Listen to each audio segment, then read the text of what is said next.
notre étude du réveil permanent par l'examen des moyens spirituels que Dieu nous propose pour entretenir le réveil, qui commence par la nouvelle naissance, par le baptême d'eau et d'esprit, par le fait que le Seigneur veut faire de nous des disciples.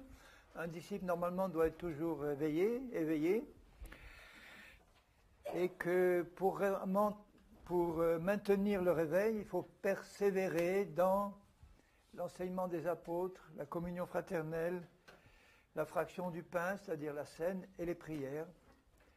Et puis continuer donc à nous sanctifier jusqu'à la fin, à rechercher en permanence la communion avec notre Seigneur Jésus. Je continue l'examen des enseignements principaux des apôtres et je voudrais continuer ce que j'ai dit ce matin par ce qu'on appelle le combat spirituel. Et le combat spirituel, donc si on examine dans le Nouveau Testament,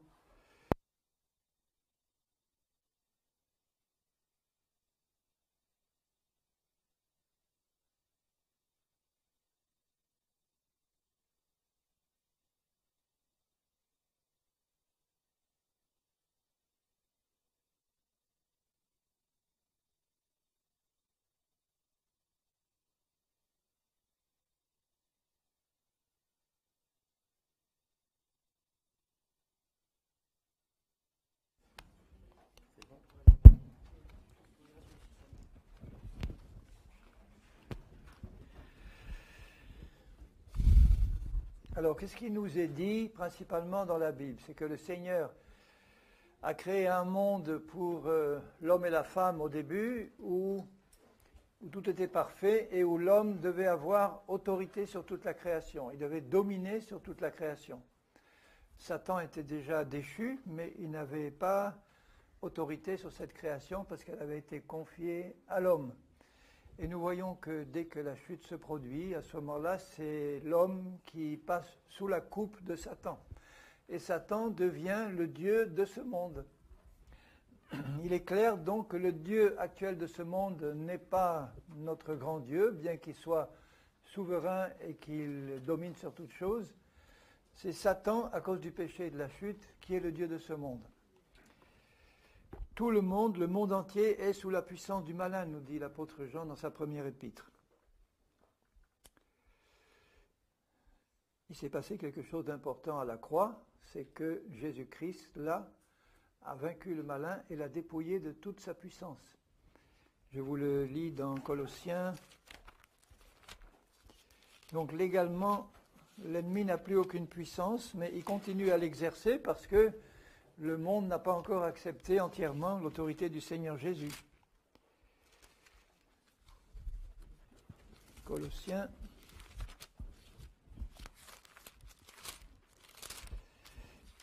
chapitre 2.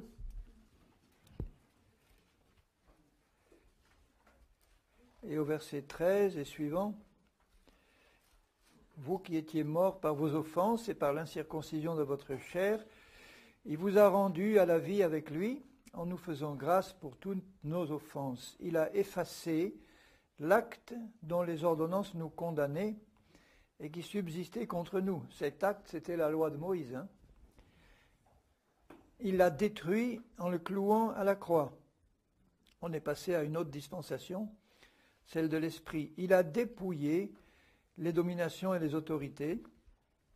Il les a livrées publiquement en spectacle, en triomphant d'elles par la croix. Alors maintenant, à la suite du triomphe de Jésus-Christ à la croix, tout pouvoir a été donné au Seigneur Jésus, dans le ciel, sur la terre et sous la terre. Et légalement, Satan n'a plus aucun pouvoir, mais il continue à l'exercer sur le monde perdu. Il ne doit plus l'exercer sur l'Église de Jésus-Christ, puisque l'Église a été transportée dans les lieux célestes, assise en Christ dans les lieux célestes, et l'apôtre nous dit dans Éphésiens, si vous prenez quelques pages plus haut, au chapitre 1er et au verset 20, Dieu a déployé sa puissance en Christ, en le ressuscitant des morts, en le faisant asseoir à sa droite dans les lieux célestes, au-dessus de toute domination, autorité, puissance, dignité, de tout nom qui se peut nommer, non seulement dans ce siècle présent, mais encore dans le siècle à venir. Il a tout mis sous ses pieds. Alors vous voyez que la position un peu plus loin, il dit au chapitre 2, je vous le rappelle, au verset 6, il nous a ressuscités ensemble et il nous a fait asseoir ensemble dans les lieux célestes en Jésus-Christ, afin de montrer dans les siècles à venir l'infinie richesse de sa grâce par sa bonté envers nous en Jésus-Christ.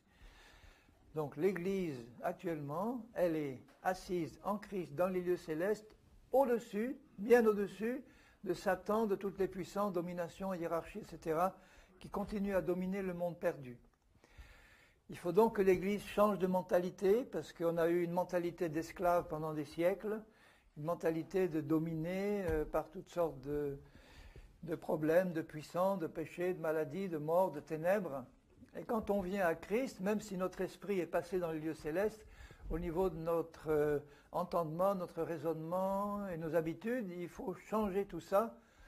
Il faut changer de mentalité d'esclave et de vaincu en mentalité de vainqueur et de régnant. Toujours, évidemment, dans l'humilité, dans la soumission à Christ.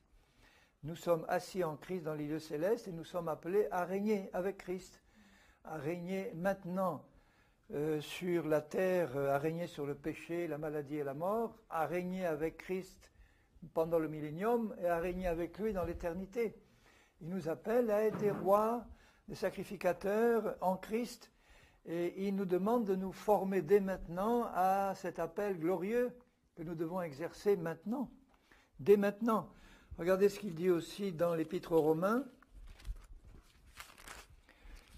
au chapitre 5.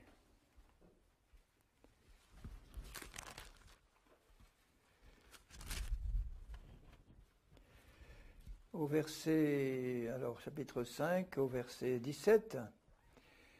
Si par l'offense d'un seul, nous savons qui c'est, Adam, la mort a régné par lui, seul, à plus forte raison, ceux qui reçoivent l'abondance de la grâce et du don de la justice, régneront-ils dans la vie par Jésus-Christ, lui seul. Il parle de notre vie actuelle sur la terre. Alors, vous voyez que l'appel qui nous est donné est grand. Il nous appelle dès maintenant à régner sur cette terre, sur tous nos ennemis, sur Satan, tous ses démons et toutes les manifestations de Satan. Et on ne peut régner que parce que maintenant il nous a arrachés à celui qui avait la puissance de la mort. Il l'a réduit à l'impuissance. Il nous a donné l'abondance de la grâce et du don de justice qui nous permettent de régner dans la vie par Jésus-Christ, lui seul. Est-ce qu'on réalise quelle est notre position, quelle est dès maintenant notre autorité en Christ sur Satan, les démons, la chair, le péché, les maladies, les infirmités, la mort, au nom de Jésus-Christ? Il faut vraiment changer de mentalité. Il faut vraiment nous imprégner du fait que nous sommes en Christ et que Christ est en nous.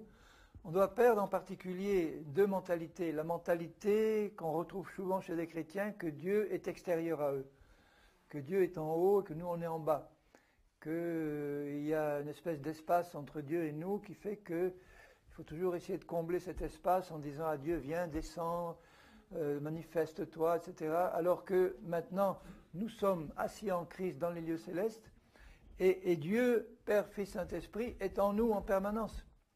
Il n'y a plus de séparation entre Dieu et nous, il n'y a plus cet espace qui existait entre les Juifs et Dieu, qui étaient dans le lieu très saint, et eux étaient dehors, en dehors de Dieu.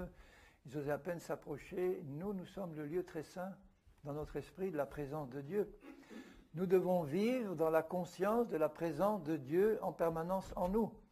Nous ne devenons pas des petits dieux, on reste soumis à l'autorité du Seigneur, mais comme il veut nous associer à son règne, comme il veut par sa grâce nous associer à tout ce qui, à sa victoire, il veut que dès maintenant nous prenions une mentalité de régnant et de vainqueur, pas dans l'orgueil d'une position qu'on aurait méritée, mais simplement pour honorer notre Seigneur qui, dans sa grâce, nous appelle à régner aussi. Il ne veut plus faire les choses tout seul. Dans sa grâce, il nous appelle à participer à son règne, à participer à sa victoire, à participer à son triomphe. Et la deuxième mentalité que nous devons perdre, c'est la mentalité, comme je le rappelais l'autre jour, de serviteur, pour nous installer dans la mentalité de fils et filles de Dieu, rachetés, appelés à une haute vocation, une vocation de sainteté, de justice et de règne en Christ. Et ce règne doit commencer dès maintenant. Alors il y a une manière biblique de régner et une manière qui n'est pas biblique, que je ne considère pas comme biblique. La manière non biblique d'appel à régner, c'est ces théories qu'on appelle le royaume maintenant, c'est-à-dire que nous devons maintenant conquérir politiquement, économiquement la terre, occuper toutes les positions d'autorité sur cette terre, à tous les niveaux, pour que la terre soit entièrement conquise sur l'ennemi. Et puis une fois qu'elle sera conquise, on va pouvoir l'offrir au Seigneur qui reviendra régner à ce moment-là. Ça, c'est une fausse conception, une fausse théorie. Nous ne sommes pas appelés à régner sur la terre maintenant en ce sens-là, politiquement, économiquement, avec Christ, comme on va le faire pendant le millénium. On est appelé à régner spirituellement maintenant sur tous nos ennemis et à détruire ses œuvres. Bon, si vous essayez d'occuper des positions politiques ou autres dans ce monde, vous vous apercevrez bien vite que Satan est vraiment le Dieu de ce monde et que, sauf exception, il ne va pas permettre qu'aucun chrétien n'occupe des positions élevées, sauf si Dieu les y place d'autorité. Hein. Ce n'est pas à exclure, mais il le dit, regardez ce qu'il dit dans Luc 4 au Seigneur Jésus lui-même. Et Dieu va le laisser faire tant que le temps n'est pas venu pour Christ de régner sur cette terre. Dans Luc 4, quand le diable dans le désert s'approche de Jésus pour le tenter sur le plan du corps, de l'âme et de l'esprit, il lui dit au chapitre 4 et au verset 5 de Luc, « Le diable l'ayant élevé lui montra en un instant tous les royaumes de la terre en lui disant, « Je te donnerai toute cette puissance et la gloire de ces royaumes, car elle m'a été donnée et je la donne à qui je veux. Si donc tu te prosternes devant moi, elle sera toute à toi. » Jésus lui répondit, « Retire-toi de moi, Satan, etc. » Certains disent, oui, mais ça maintenant c'est plus valable parce que Christ a remporté la victoire à la croix. Si, c'est toujours valable parce que le monde entier n'est pas converti. Ça veut dire que même si Satan a été dépouillé légalement de toute sa puissance et que toute puissance a été donnée à Jésus et à l'Église, eh bien, il continue d'exercer son autorité sur le monde perdu parce que tant que ce monde n'aura pas accepté le Messie, Satan continue d'exercer son autorité. Et donc il nous est demandé maintenant de régner spirituellement sur l'ennemi, de faire comme Jésus a fait dans son ministère terrestre. Jésus, vous voyez, a commencé un ministère en étant oint de la puissance de l'Esprit, et tout de suite il a commencé à détruire les œuvres du diable, à guérir les malades, à chasser les démons, à ressusciter les morts, à prêcher l'Évangile, à appeler à la repentance, à la conversion à Christ, à l'obéissance, à la formation de disciples. Faisons comme lui. Il a bien dit, mon royaume n'est pas de ce monde. Hein. Mon royaume n'est pas de ce monde. S'il était de ce monde, j'aurais appelé mes serviteurs à la rescousse, des légions d'anges, et on aurait rétabli le royaume. Mais ce n'est pas à vous de connaître les temps et les moments. Il dit dans Acte 1, un jour viendra où le royaume de Dieu s'installera sur la terre, mais pour le moment, c'est un règne spirituel auquel il nous appelle. Un règne de victoire sur les œuvres de l'ennemi comme il l'a fait lui-même dans son ministère. Donc chaque fois qu'il avait l'occasion de chasser des démons, il le faisait, de guérir des malades, il le faisait. Il détruisait systématiquement toutes les parcelles du royaume des Satans où il pouvait le faire. Mais fondamentalement, il appelait à la repentance, il appelait à la constitution de disciples, il appelait à la formation d'une église qui allait installer dans les lieux célestes avec lui pour commencer à régner spirituellement sur cette terre avant de préparer à régner physiquement avec Christ sur ce monde. Alors je vois qu'il y a finalement pas beaucoup d'enseignements qui sont donnés dans le Nouveau Testament sur le combat spirituel proprement dit. Il y a un passage qui est bien connu dans Éphésiens 6, que je vais relire avec vous. Éphésiens 6 et quelques autres passages dans Jacques, dans Pierre, qui nous montrent en fait quelle devrait être l'attitude spirituelle de l'Église face à toutes ces principautés, dominations, etc., qui ont été vaincues par Christ. Dans Éphésiens 6, il dit au verset 10, « Au reste, fortifiez-vous dans le Seigneur par sa force toute puissante. Revêtez-vous de toutes les armes de Dieu, afin de pouvoir tenir ferme d'abord contre les ruses du diable. » Donc le premier combat spirituel qu'on a à mener, c'est un combat de doctrine, de vérité, de connaissance de la vérité pour pouvoir discerner les ruses de l'ennemi et tenir ferme contre ces ruses, parce qu'il vient en ange de lumière, il se déguise, il n'est pas franc dans le combat, il va essayer d'infiltrer l'Église, il va essayer de la prendre par ruse dans un premier temps. Et pour ça, on a besoin de tenir ferme en nous revêtant de toutes les armes de la lumière qui sont les fruits de l'esprit.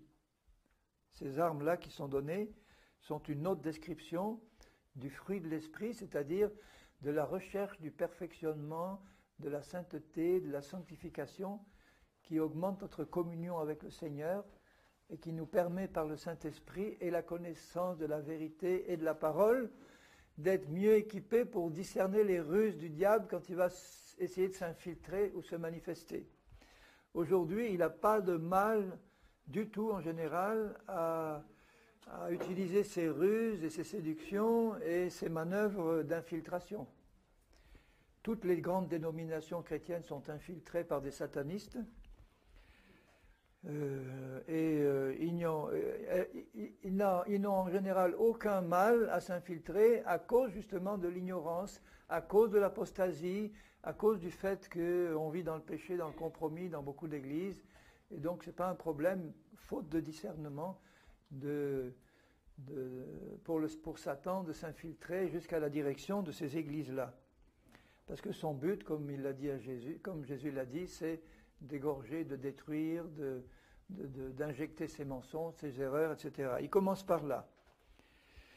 Alors ensuite, s'il n'arrive pas à ses fins par la ruse, il va essayer d'arriver à ses fins par l'attaque directe et par les menaces et par l'intimidation. Alors il ajoute, Paul, au verset 12, « Nous n'avons pas à lutter contre la chair et le sang. » Vous voyez, il rappelle, pour la chair et le sang, c'est réglé par la croix, au sens que maintenant vous êtes morts à la chair, vous êtes morts, quand il parle de la chair et du sang, c'est la puissance de péché qui habite dans la nature humaine non régénérée, dans notre corps actuel. On n'a pas à lutter contre, on a à s'installer dans une position où la chair devient inefficace et réduite à l'impuissance. Mais tous ces esprits-là méchants, démons, Satan qui tournent dans le monde et qui le contrôlent, on doit savoir qu'ils existent et comment aborder le combat spirituel avec eux.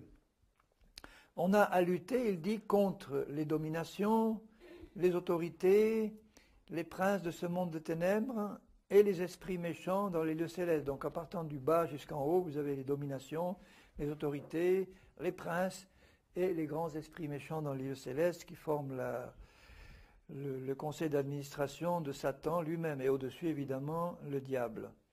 C'est pourquoi prenez toutes les armes de Dieu. Alors, vous voyez ce qu'il dit, afin de pouvoir résister dans le mauvais jour et tenir ferme après avoir tout surmonté. Il parle de résistance et de tenir ferme. Il ne dit pas d'aller à l'attaque, d'aller nous-mêmes attaquer toutes ces dominations, les déloger, les débusquer, ou les chasser des régions, les chasser des villes, les chasser de la terre. On n'est pas appelé à ça. On ne pourra pas le faire tant que les gens ne se seront pas convertis. Ce n'est pas possible. Donc, il faut partir d'une position de victoire. On est en Christ, on est dans les lieux célestes, on est à la plus haute position. Il faut occuper cette position, exercer notre autorité, et puis résister quand nous sommes attaqués. Ce n'est pas à nous d'attaquer l'ennemi, c'est à nous de résister à partir d'une position de victoire quand il essaye, comme il l'a fait pour Jésus, de l'attaquer ou de le tenter, de nous tenter ou de nous attaquer. Et il dit, d'une part, résister dans le mauvais jour. Heureusement, tous les jours ne sont pas mauvais. Comme dans le cas de Jésus, il a été tenté sérieusement dans le désert. Ensuite, le diable était toujours là. Il dit qu'il s'éloigna jusqu'à une occasion favorable. Donc il va s'éloigner jusqu'à une occasion favorable. Il y a des jours plus mauvais que d'autres. Et quand c'est le mauvais jour, que nous sommes directement attaqués, eh bien, nous devons résister avec les armes de Dieu et son autorité. Et en même temps, tenir ferme, parce qu'on a affaire à un ennemi qui est lui aussi résistant, qui est lui aussi acharné, qui lui aussi ne lâche pas prise si facilement quand il voit qu'il peut. Et donc c'est le plus persévérant et le plus déterminé qui va gagner. Satan sait très bien que la plupart des chrétiens ignorent leur position spirituelle, ignorent leur autorité en Christ, ou sont dans le compromis ou dans des situations qui font que, avec un esprit de culpabilité ou d'incapacité, ils ne vont pas être en état de pouvoir résister d'une manière victorieuse. Donc là, ils profitent de la situation. Alors que si nous sommes dans un processus de sanctification, de confession de nos péchés quand ils se présentent, de compréhension de notre position en Christ, d'exercice de notre autorité, on va pouvoir tranquillement commencer à faire ce que Jésus a fait, c'est-à-dire détruire les œuvres du diable, appeler à la repentance, évangéliser, amener à la connaissance de Jésus les païens qui ne connaissent pas, amener ces païens au perfectionnement des saints, et puis dans le courant de notre marche chrétienne, détruire les œuvres du diable, les maladies, les infirmités, délivrer les captifs, etc. Mais on ne s'occupe pas de ces hordes-là qui sont autour et qui dominent le monde.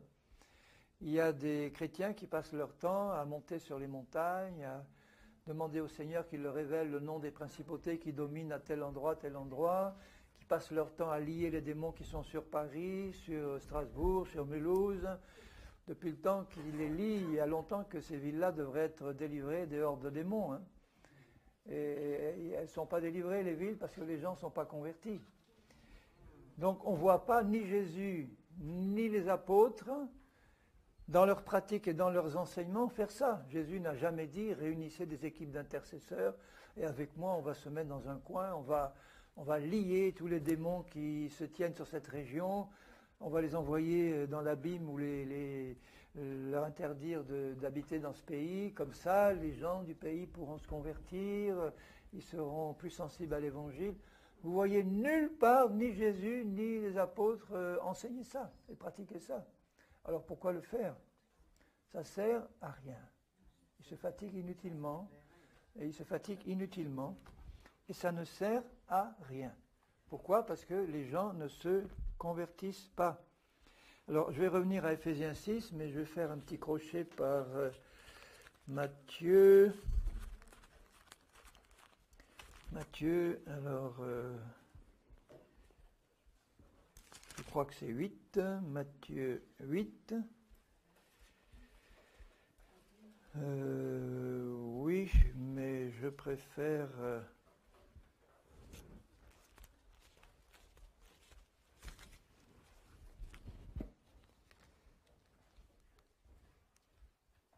Luc 8 plutôt, je préfère. Matthieu 8, on parle, mais je préfère Luc 8, excusez-moi. Regardez Luc 8. Quand Jésus, Luc 8, au chapitre 8 et au verset 26. Ils abordent le pays des Géraséniens vis-à-vis de la Galilée. Et lorsque Jésus fut descendu à terre, il vint au-devant de lui un homme de la ville possédé de plusieurs c'est gentil, il en avait 6000, plusieurs démons. Donc depuis longtemps il ne portait point de vêtements, avait sa demeure dans les sépulcres, donc voilà vraiment quelqu'un de possédé. Ayant vu Jésus, il poussa un cri, se jeta à ses pieds et dit d'une voix forte, « Qu'y a-t-il entre moi et toi, Jésus, fils du Dieu très haut ? Je t'en supplie, ne me tourmente pas, car Jésus commandait à l'esprit impur de sortir de cet homme dont il s'était emparé depuis longtemps. On le gardait lié de chaînes de fer aux pieds, mais il rompait les liens et était entraîné par le démon dans les déserts. Jésus lui demanda, « Quel est ton nom ?» « Légion », répondit-il, car plusieurs démons étaient entrés en lui. Et il priait instamment Jésus de ne pas leur ordonner d'aller dans l'abîme. Donc apparemment, il aurait pu leur ordonner. C'était sans doute pas le temps, mais il y avait une autre raison. Il aurait pu, et Jésus les exauce. Il y avait là, dans la montagne, un grand troupeau de pourceaux qui paissaient. Les démons supplièrent Jésus de leur permettre d'entrer dans ces pourceaux, et il le leur permit. Les démons sortirent de cet homme, entrèrent dans les pourceaux, et le troupeau se précipita des pentes escarpées dans le lac et se noya. Mais pas les démons, ils ne sont pas noyés, ils sont restés dans le pays. Ceux qui les faisaient paître, qui étaient juifs, voyant ce qui était arrivé, s'enfuirent, répandirent la nouvelle dans la ville et dans les campagnes. Les gens allèrent voir ce qui était arrivé. Ils vinrent auprès de Jésus. Ils trouvèrent l'homme de qui étaient sortis les démons, assis à ses pieds, vêtu et dans son bon sens. Ils auraient dû se réjouir. Et ils furent saisis de frayeur. Ceux qui avaient vu ce qui s'était passé leur racontèrent comment le démoniaque avait été guéri.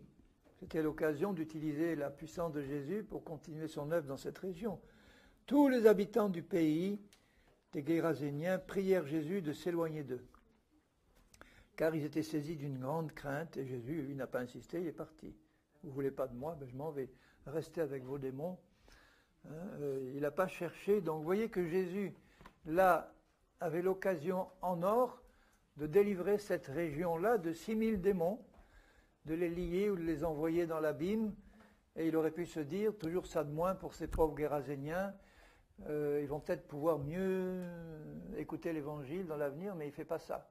Il laisse les démons là, et il laisse les démons faire leur travail de sape dans cette région, parce que les gens ne voulaient pas de Jésus, parce qu'ils ne voulaient pas obéir à la parole de Dieu, en ne mangeant pas du cochon, parce qu'ils étaient dans la rébellion, parce qu'ils n'ont pas voulu se repentir. Donc, ils étaient la proie des démons, et ce n'est pas la peine de les chasser du pays. S'ils chassaient les 6000, il y en a 25 000 que Satan renverrait. Il y a des hordes de démons qui n'attendent que de venir se mettre au service de leur maître, et c'est donc inutile. Donc, on ne s'occupe pas de toutes ces principautés, dominations qui, là, tournent autour de nous. On ne s'occupe pas dans le sens qu'on sait qu'on est au-dessus, on sait que s'ils viennent nous attaquer, on a de quoi résister, on sait qu'on est appelé donc à arracher des âmes à leur royaume, à délivrer des captifs et à guérir des malades, mais on n'est pas appelé à libérer le monde des hordes de Satan et de ces démons qui le contrôlent encore. On a assez d'autorité comme ça sur cette terre pour régner sur les œuvres de Satan. Ce n'est pas le moment de délivrer la terre de ces démons et de ces puissances, tant que les gens qui sont là ne se convertiront pas à Jésus. Donc faisons comme Jésus. Et donc il y a des démons, des principautés qui contrôlent les pays, qui contrôlent les régions, qui contrôlent les villes, qui contrôlent les villages, qui contrôlent tout, délégués par Satan. On ne s'occupe pas d'eux, on s'occupe d'arracher des âmes à leur domination, de les convertir à Jésus, de prêcher l'évangile avec puissance. On a le Saint-Esprit avec nous qui nous aide, qui travaille dans les cœurs pour les amener à la compréhension de la vérité. On est là pour détruire au passage toutes les œuvres du diable, mais on n'est pas là pour chasser les démons de ce monde. Et le Seigneur ne nous le demande pas, et ce n'est pas ça ce qu'il faut faire. Pour vous montrer ce qui se passe au niveau des États et des puissances, si vous regardez simplement un petit passage dans le livre de Daniel, dans l'Ancien Testament, c'est un des rares qui nous donne un petit aperçu de la manière dont Satan contrôle ce monde.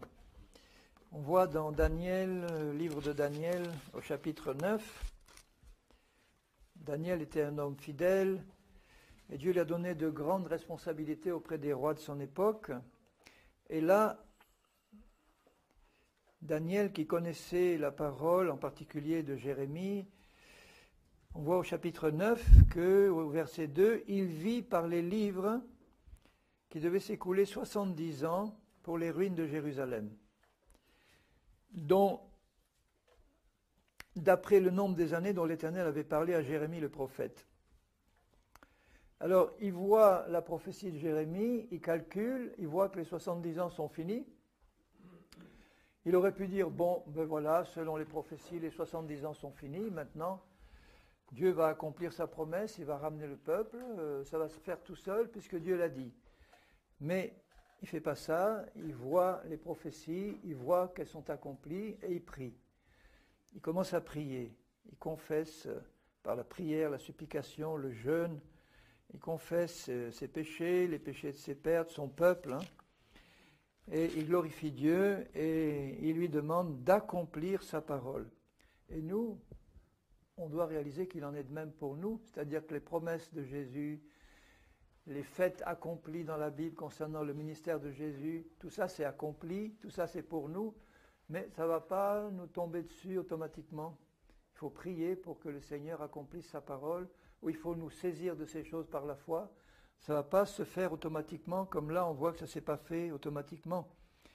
Et il termine sa prière en disant au verset 19, « Seigneur écoute, Seigneur pardonne, Seigneur sois attentif. Agis, ne tarde pas par amour pour toi, ô mon Dieu, car ton peuple est invoqué sur ta ville et sur ton peuple. » Ouais, c'est une prière assez longue, si vous la lisez. Du début à la fin, il y a bien 3 minutes de prière, là. Enfin, c'est pas très long, mais enfin, c'est pas Seigneur, interviens et exauce.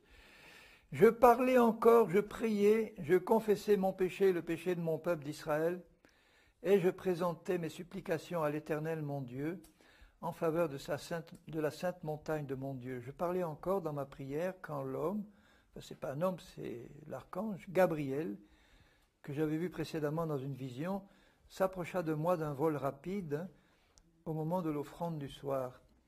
Il m'instruisit et s'entretint avec moi. Il me dit, « Daniel, je suis venu maintenant pour ouvrir ton intelligence. Lorsque tu as commencé à prier, dès qu'il a commencé à prier, la parole est sortie, la parole de Dieu est sortie, et je viens pour te l'annoncer, car tu es un bien-aimé. » Alors il lui explique la vision des 70 semaines de Daniel.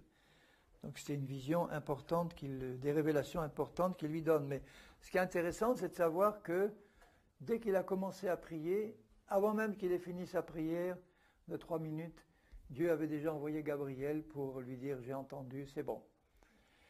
Il peut faire ça avec le Saint-Esprit, le Seigneur, et nous le rappeler, mais ce qui est important de savoir pour nous, c'est que dès que nous commençons à prier, Dieu entend nos prières et il les exauce quand elles sont en accord avec notre volonté.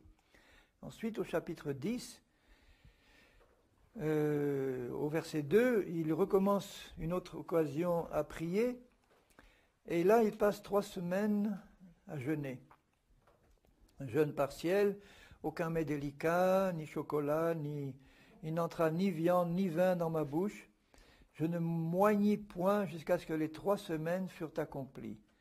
Et alors, le 24e jour du premier mois, il était là, il voit cette apparition, cette vision, et il entend donc l'ange qui lui parle, et qui lui dit au verset 11, « Daniel, homme bien-aimé, sois attentif aux paroles que je vais te dire et tiens-toi debout. » Au verset 12, « Daniel, ne crains point, car dès le premier jour, même chose, dès le premier jour où tu as eu à cœur de comprendre et de t'humilier, tes paroles ont été entendues, et c'est à cause de ces paroles que je viens. » C'est la même situation que la première fois, c'est-à-dire que dès qu'il a commencé à prier, la première fois c'était 3 minutes, la dernière fois c'était 3 semaines, mais dès qu'il a commencé à prier, Dieu a envoyé Gabriel avec la réponse. La première fois, Gabriel est arrivé en 3 minutes, la deuxième fois, 3 semaines après. Alors qu'est-ce qui s'est passé là? Pendant les 3 semaines, il le dit au verset 13, le chef du royaume de Perse, ça c'est la principauté démoniaque qui contrôlait le royaume de Perse. Le chef du royaume de Perse m'a résisté 21 jours, imaginez ça. L'archange Gabriel se trouve devant une principauté là démoniaque de Perse qui empêche l'archange Gabriel de venir pendant 3 semaines. C'est quelque chose ça. Mais voici Michael, donc c'est un autre archange, l'un des principaux chefs, est venu à mon secours, et je suis demeuré là auprès du roi de Perse, et je viens maintenant pour te faire connaître ce qui doit arriver à ton peuple dans la suite des temps. Daniel ne savait pas ce qui se passait. Il priait, il jeûnait, il ne se rendait pas compte que pendant qu'il priait et jeûnait, il y avait là dans le ciel un combat spirituel entre un archange de Satan et un de Dieu. Oui, il en est exactement de même pour nous. Quand Paul parle de combat spirituel, il nous dit « Revêtez-vous des armes de l'esprit, c'est-à-dire de la sanctification, du fruit de l'esprit. Et pendant que vous, sur la terre, pendant que vous vous sanctifiez, pendant que vous mettez votre vie en règle, pendant que vous priez, pendant que vous confessez vos péchés et que vous les abandonnez, vous ne vous rendez pas compte, mais là dans le ciel, il y a une bagarre qui se fait entre les anges de Satan et les anges de Dieu. Et l'issue dépend de ce qui se passe dans l'Église sur la terre. C'est-à-dire que s'il n'avait pas été fidèle, lui, s'il n'avait pas continué à jeûner, à prier, eh bien l'autre aurait été retardé encore plus, ou peut-être qu'il n'aurait pas été autorisé à franchir, non pas que les anges de Satan sont plus forts, mais la victoire des anges dans le ciel de Dieu dépend de l'attitude des croyants sur la terre. C'est quelque chose de fort à réaliser, mais on le retrouve dans le Nouveau Testament. Je vais vous montrer un exemple. En tout cas, là, il a été fidèle, il a prié, il a continué à jeûner, et la victoire a été remportée dans les cieux. Alors on pourrait dire, oui, mais maintenant ça a changé avec Jésus, etc. Mais regardez dans Apocalypse 12. Apocalypse 12.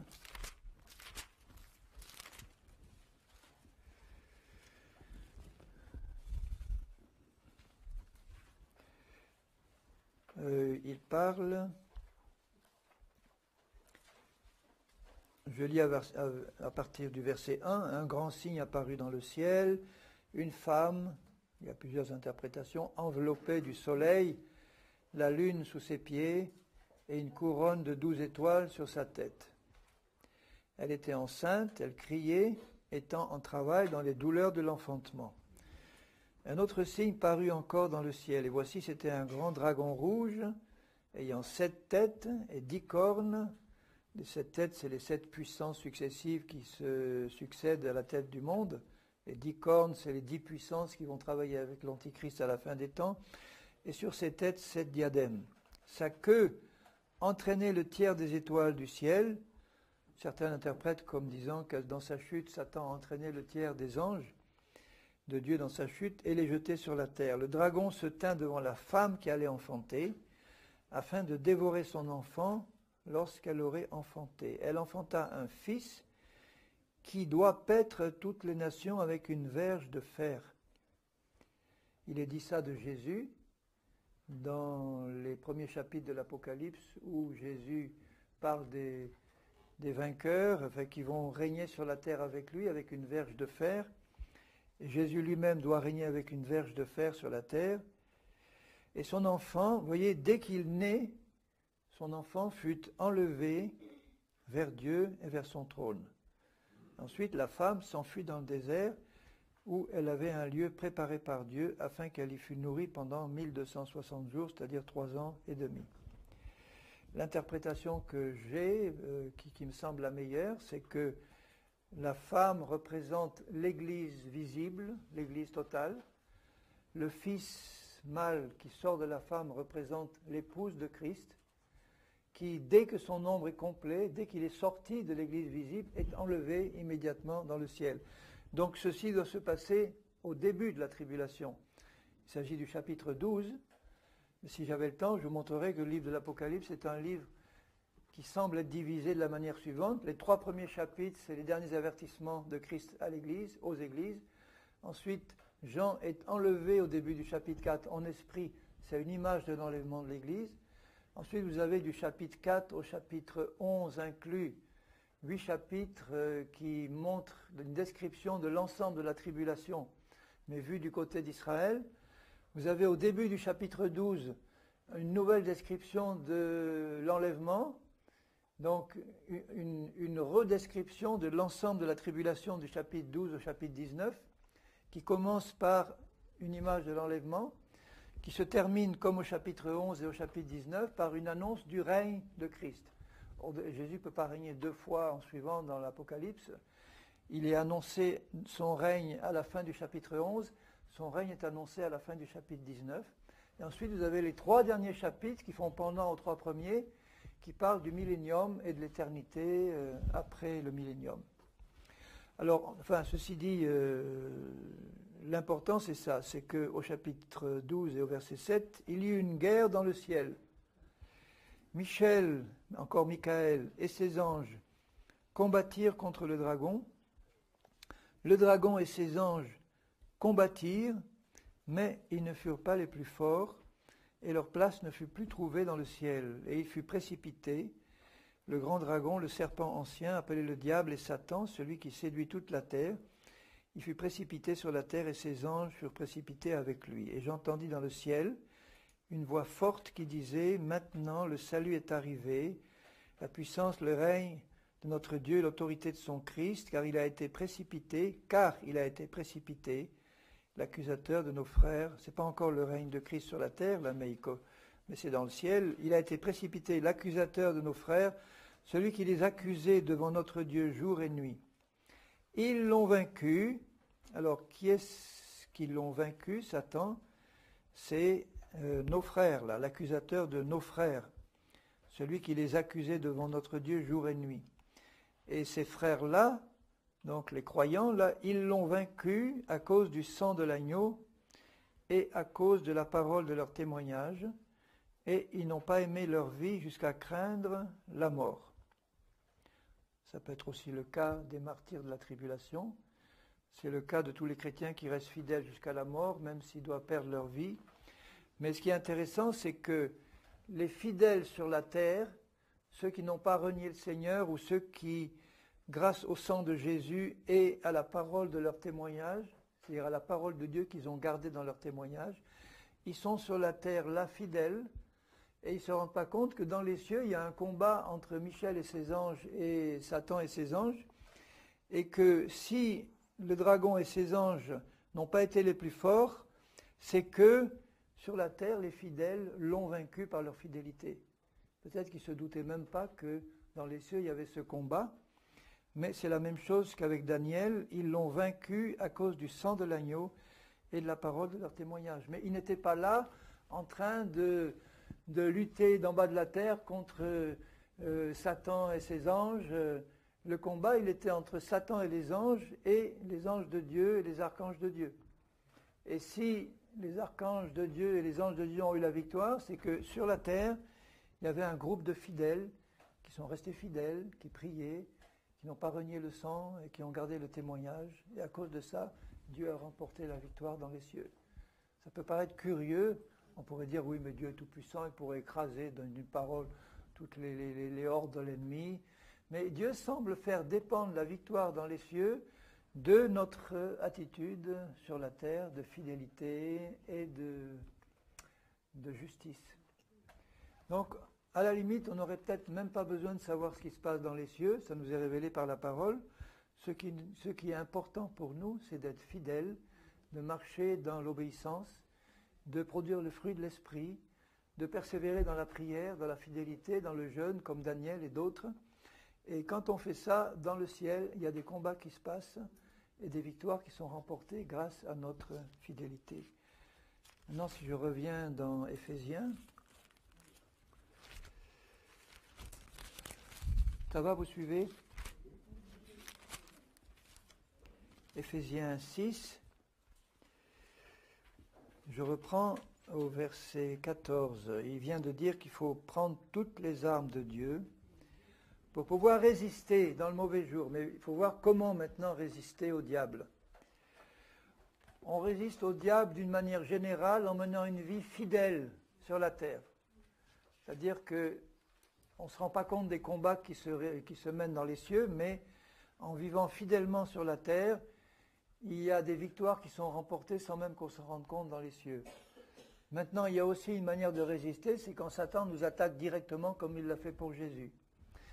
Et dans tous les cas, il faut nous revêtir de toutes les armes de Dieu pour résister dans le mauvais jour et tenir ferme après avoir tout surmonté. Tenez donc ferme, ayez à vos reins la vérité pour ceinture. La vérité, c'est la parole de Dieu. La vérité, c'est la fidélité à la parole de Dieu. C'est la ceinture qui tient l'épée, donc c'est le soutien de la prière. de la foi. Revêtez la cuirasse de la justice. Vous voyez, ces armes, c'est une autre description du fruit de l'esprit. La vérité, la justice, la cuirasse. Pour chaussures à vos pieds, le zèle que donne l'évangile de paix. Le zèle, c'est le zèle à évangéliser, le zèle à perfectionner les saints, le zèle à rester réveillé, le zèle à utiliser tous les moyens que Dieu nous donne pour rester réveillé, pour nous remplir du Saint-Esprit, etc. De ne pas se refroidir. Prenez aussi prenez par-dessus tout cela le bouclier de la foi, qui est encore un fruit de l'esprit et un don de l'esprit. Le bouclier de la foi qui vient de notre connaissance de la parole de Dieu, avec lequel vous pourrez éteindre tous les traits enflammés du malin, parce qu'on aura de quoi lui répliquer quand il nous attaquera avec ses mensonges, on connaîtra la vérité. Prenez le casque du salut, et que tout ce que le salut comporte, le salut comporte à la fois le pardon des péchés, la guérison, la délivrance. Mettez ça sur votre tête, et l'épée de l'esprit, qui est la parole de Dieu. L'épée de l'esprit nous demande de la connaître, de la méditer et de l'utiliser à bon escient, notamment quand on a à exercer notre autorité, quand Satan nous attaque. Faites en tout temps par l'esprit. Rappelez-vous que la prière par l'esprit, dans 1 Corinthiens 14, c'est la prière en langue. D'abord, c'est aussi les prières inspirées par l'esprit, mais c'est avant tout la prière en langue. Parce qu'il y a une puissance dans la prière en langue qui dépasse grandement beaucoup de prières faites par l'intelligence. Faites en tout temps par l'esprit toutes sortes de prières et de supplications. Veillez à cela avec une entière persévérance et priez pour tous les saints. Donc là, le combat spirituel, vous voyez, c'est pas passer son temps à lier, à ordonner des démons de partir de tel ou tel endroit, c'est passer son temps à continuer sérieusement, avec persévérance, à nous perfectionner, à nous revêtir des armes de la sainteté et de la justice. Et là, nous laissons de moins en moins de prise à l'ennemi pour qu'il puisse avoir de l'autorité sur nous. Et c'est nous qui en prenons sur lui quand il nous attaque.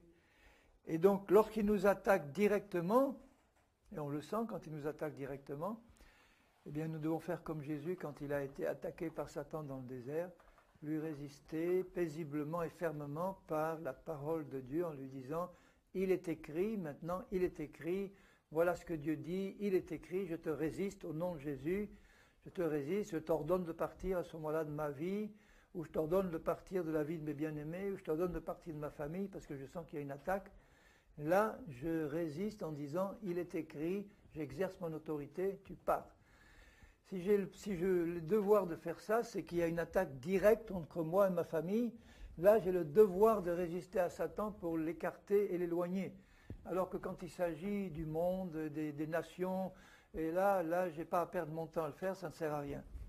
Vous voyez la différence, hein. L'apôtre, dont il dit priez, soyez fermes, soyez fidèles. L'apôtre Jacques, vous allez un peu plus loin, Hébreu, Jacques, dit ceci dans Jacques 4. Dans Jacques 4, il dit au verset 6, « Il, l'Esprit, accorde au contraire une grâce plus excellente. » C'est pourquoi l'Écriture dit Dieu résiste aux orgueilleux. Alors vous comprenez que un chrétien qui est orgueilleux, aura du mal à mener un bon combat spirituel. Hein, parce que l'orgueil le met plutôt du côté de Satan. Dieu résiste aux orgueilleux, au verset 6, mais il fait grâce aux humbles. Soumettez-vous donc à Dieu. Première chose. Soumettez-vous à Dieu. Voilà, menez une vie d'obéissance, de sanctification, de perfectionnement. Soumettez-vous à Dieu, mais pas que ça. Résistez, toujours pareil, c'est la résistance. Résistez au diable. Quand je le rencontre sur mon chemin ou quand il m'attaque. Quand je le rencontre sur le chemin de mes enfants, de ma famille, de mes frères, de mes sœurs, de son église. quand je vois là une attaque directe de l'ennemi, immédiatement, j'utilise ma position d'autorité ou notre position d'autorité pour lui résister et le faire fuir. Tu n'as pas le droit de toucher, tu n'as pas le droit de toucher au royaume de Dieu, tu n'as pas le droit de toucher à ma position, tu n'as pas le droit de me déloger d'où je suis, tu n'as pas le droit de toucher à mon corps, tu n'as pas le droit de toucher à mes enfants, tu n'as pas le droit de toucher à ma famille, tu n'as pas le droit de toucher à mes frères. Tu dégages au nom de Jésus-Christ et je vais résister jusqu'à ce que le plus persévérant gagne. Hein. Il fuit. Et il ajoute, soumettez-vous donc à Dieu, résistez au diable et il fuira loin de vous. Quelquefois, il ne s'enfuit pas tout de suite. Souvent même, il ne s'enfuit pas tout de suite. En général, parce qu'on n'est pas conscient vraiment de notre autorité ou parce qu'on n'a pas cette foi qui nous permet d'utiliser pleinement cette autorité sans douter. Il y a des chrétiens qui sont encore impressionnés par le diable, qui me disent « Oh, parle pas du diable et des démons, oh non, on a de dire j'ai peur, laisse-moi vivre ma vie tranquille. » Mais Satan ne va pas vous laisser tranquille. Hein. Il faut être préparé à lui résister, il faut nous sanctifier, nous perfectionner et pouvoir lui résister dès qu'il touche à la propriété de Dieu. S'il n'y touche pas, on continue à avancer en conquérant des âmes et en perfectionnant les saints, mais Satan va y toucher tant qu'il pourra. Hein. Donc là, résistez, soumettez-vous à Dieu, résistez au diable, et il fuira loin de vous. Approchez-vous de Dieu, il s'approchera de vous, nettoyez vos mains, pécheurs, purifiez vos cœurs, hommes irrésolus. Bon, il a un langage un peu fort aussi, le Jacques, mais l'idée c'est ça. Sanctifiez-vous, perfectionnez-vous, soumettez-vous à Dieu et n'oubliez pas de résister au malin, mais en employant les armes de la justice. Il y a des chrétiens qui vivent dans le péché, ils vont lier les démons et les chasser. D'abord, c'est pas très efficace parce qu'ils n'ont pas une foi, et ensuite ils risquent de prendre des coups sérieux qu'ils auraient pu éviter si ils n'avaient pas fait ce qui... Comment ? Les démons ne se disent pas, ils se chassent seulement. Oui, les démons se chassent. J'ai jamais vu Jésus ni un apôtre ou un chrétien lier les démons, il les chasse. Maintenant un peu plus loin, vous voyez dans l'épître de Pierre, la première au chapitre 5 et au verset 5, il reprend la même idée exactement que Jacques. Vous qui êtes jeunes, soyez soumis aux anciens. Tous dans vos rapports mutuels, revêtez-vous d'humilité, toujours vous voyez le fruit de l'esprit, car Dieu résiste aux orgueilleux, mais il fait grâce aux humbles. Humiliez-vous donc sous la puissante main de Dieu, c'est toujours la même idée, soumettez-vous à Dieu, humiliez-vous, obéissez, afin qu'il vous élève au temps convenable. Déchargez-vous sur lui de tous vos soucis, car lui-même prend soin de vous. Soyez sobres, veillez, voyez, restez réveillés. Votre adversaire, le diable, rôde comme un lion rugissant, cherchant qui il dévorera. Il le fera en permanence, ses démons aussi. Résistez-lui, toujours avec une foi ferme. Voilà, occupez votre position spirituelle. À partir de là, occupez-vous des affaires de Dieu. Et si jamais vous êtes attaqué, ce qui ne manquera pas, eh bien, utilisez l'autorité que vous donne le nom, la parole de Dieu et notre position spirituelle pour lui résister jusqu'à ce qu'il fuit, jusqu'à ce qu'il lâche prise. Donc il faut être vraiment déterminé quand on est attaqué par Satan à ne pas lui laisser le dernier mot, à résister jusqu'à ce qu'il lâche. Et la puissance de notre résistance va dépendre de la puissance de notre foi, qui va dépendre aussi de la manière dont on a médité et étudié la parole de Dieu. Ça va dépendre aussi de notre fidélité au Seigneur et notre désir de nous purifier, de nous sanctifier. Plus on va se purifier, se sanctifier, plus on va méditer la parole, plus on va se fortifier de sa puissance toute puissante, et plus on va pouvoir résister efficacement dans le mauvais jour. Donc dès qu'il y a un malade dans l'église, il faudrait que l'église se réunisse en disant il y a là quelque chose qui est une œuvre de Satan, il n'a pas le droit de le faire, on va se réunir, on va faire ce qu'il faut pour lui résister avec autorité, on va lui parler, on va lui ordonner de partir, on va persévérer jusqu'à ce qu'il lâche et qu'il s'enfuit. Et si on ne le fait pas, lui il va continuer à s'accrocher. Et après on dira, oh Seigneur, tu as donné, Seigneur, tu as repris, sois béni.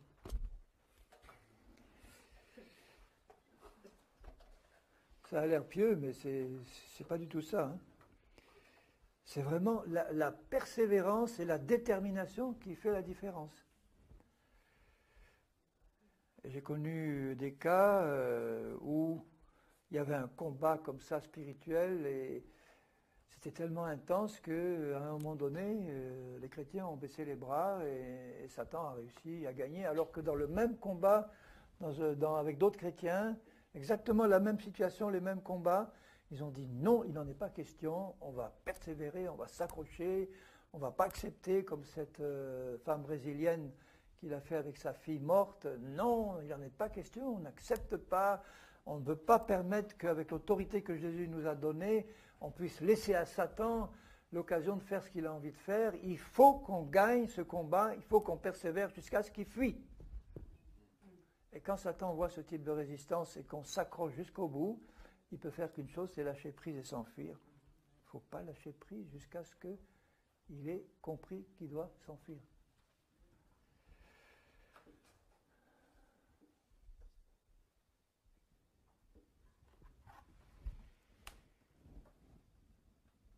C'est bon? On va aller se coucher maintenant. Non, on va encore prier un peu.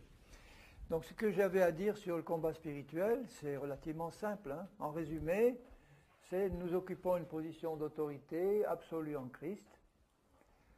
Soyons conscients de cette position qui nous est donnée.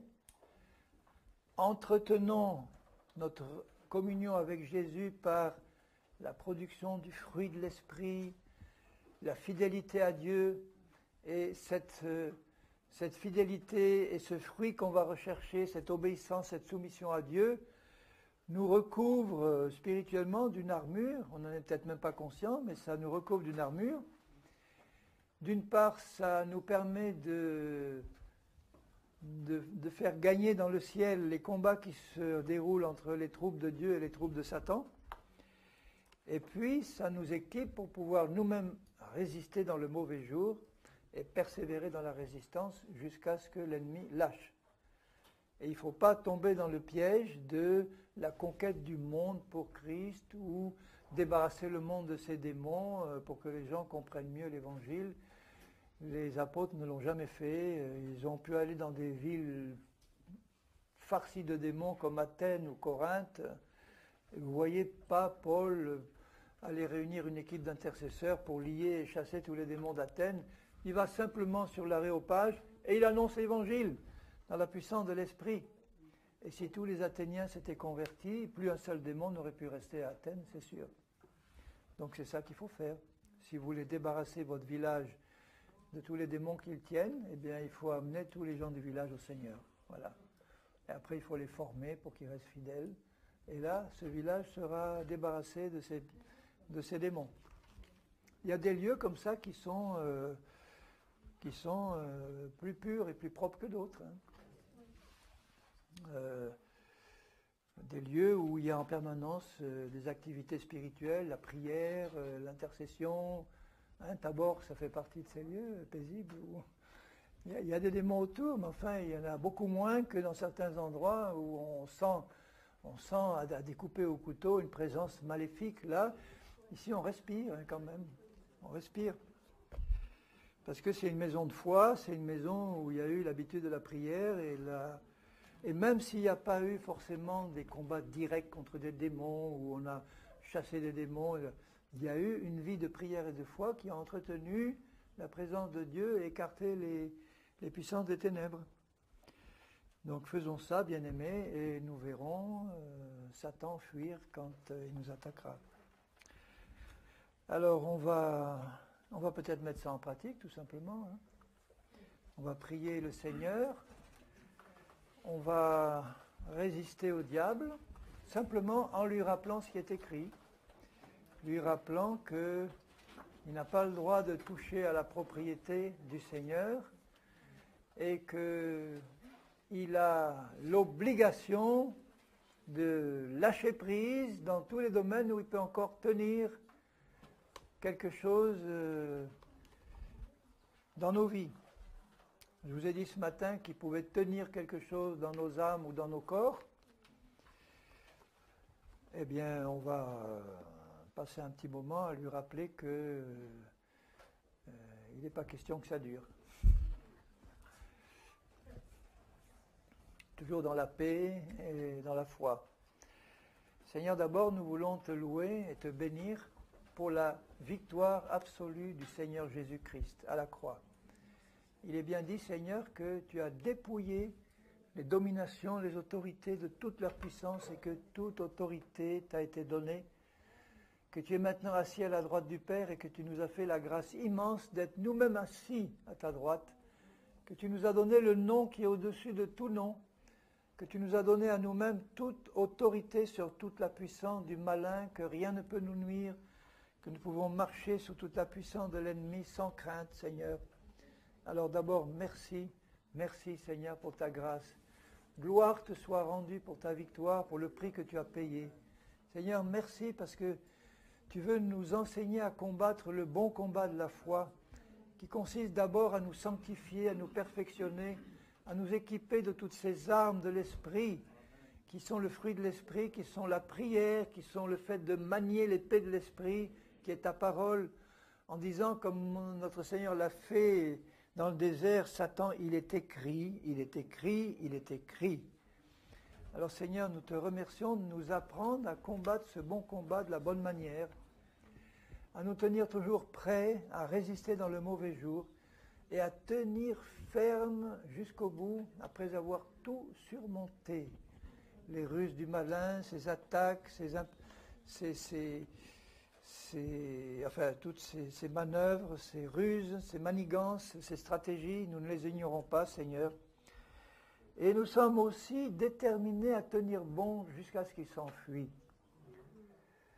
Alors Seigneur, maintenant, nous allons parler à Satan, et on ne va pas se priver de lui dire, et chacun, nous pouvons lui dire en ce qui nous concerne, parce qu'on peut être concerné pour nous-mêmes, pour nos familles, pour nos amis, nos frères, nos sœurs.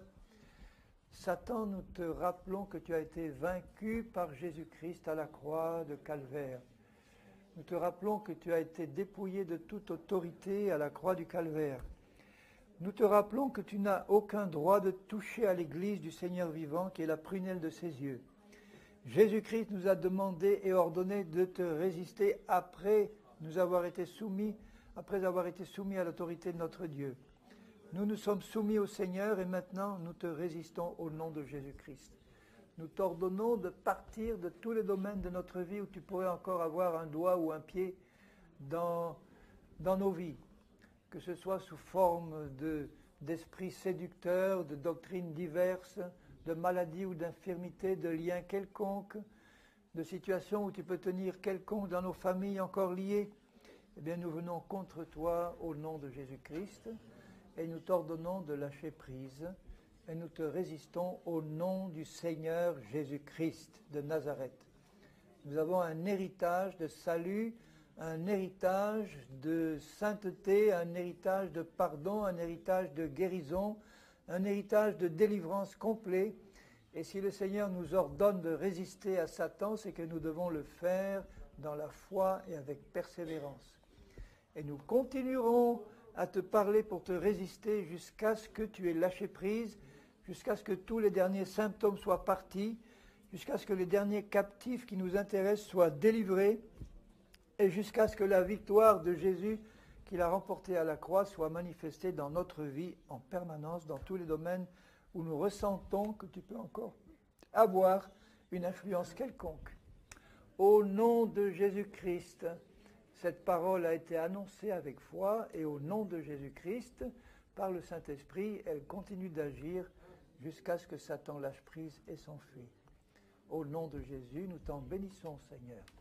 À toi la gloire, à toi l'honneur, à toi la puissance. Merci parce que tu confirmes ta parole par les exaucements qui correspondent à ta volonté, Seigneur. Merci, Seigneur. Nous te bénissons au nom de Jésus. Nous te louons, Seigneur. Nous t'adorons.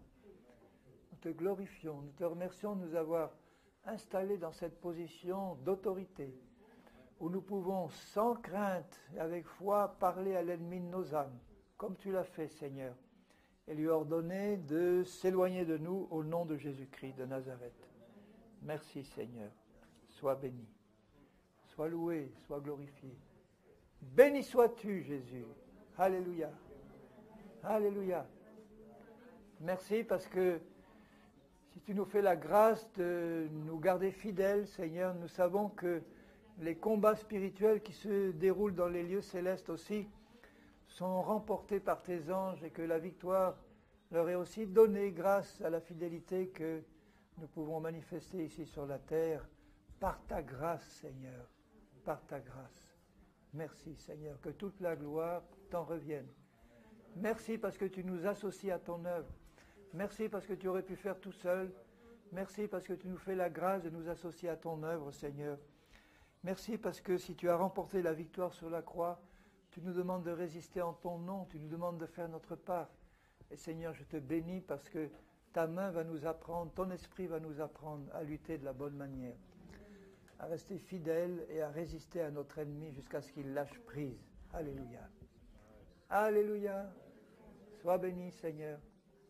Merci parce que tu fais de nous des combattants et des vainqueurs.